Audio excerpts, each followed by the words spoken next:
Hi guys, welcome back to another short video. ఈరోజు తొలి ఏకాదశి సందర్భంగా మార్నింగే లేసి ఫ్రెష్ అప్ అయిపోయాను.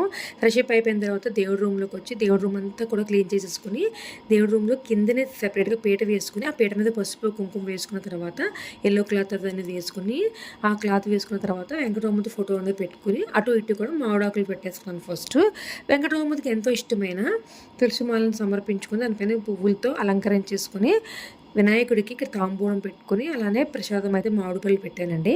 ఇంకా వెంకటరామూర్తి ప్రసాదమే పేలాల పిండిని ప్రసాదాన్ని అయితే ఈరోజు ప్రిపేర్ చేస్తున్నాను. దీనికోసం పేలాల పిండి పుట్నాల పప్పుని ఫస్ట్ మిక్సీ చేసేసుకుని పౌడర్ లాగా ఇందులో బెల్లాన్ని యాడ్ చేసి యాలకులు కూడా యాడ్ చేశాను. సో ఈ ప్రసాదం అంటే వెంకటరామూర్తికి చాలా చాలా ఇష్టం అంట. సో ఇలాగా ప్రసాదం అయితే రెడీ అయిపోయింది. తులసాకులు మధ్యలో పెట్టి ప్రసాదం సమర్పించేసుకున్నాను. నెక్స్ట్ ఇక్కడ పునుగు జవాది పౌడర్ని కూడా నేను తిరుపతిలో తీసుకున్నాను. ఈ రెండు కూడా వెంకటరామూర్తికి చాలా చాలా ఇష్టమైనవి అనమాట. సో ఇదంతా కంప్లీట్ అయిపోయిన తర్వాత పూజ అనేది చాలా సక్సెస్ఫుల్గా అయితే కంప్లీట్ చేసేసుకున్నాను. సో నెక్స్ట్ అయితే ఇంక నేను సింహాచలం కూడా వెళ్ళాలి. సో అందుకనే పూజ అంతా కంప్లీట్ అయిపోయిన తర్వాత ఇంకా సింహాచలం అయితే వెళ్తున్నాను. సో గైస్, ఈ వీడియో నచ్చితే please like, share and subscribe. Thank you for watching my channel. By by.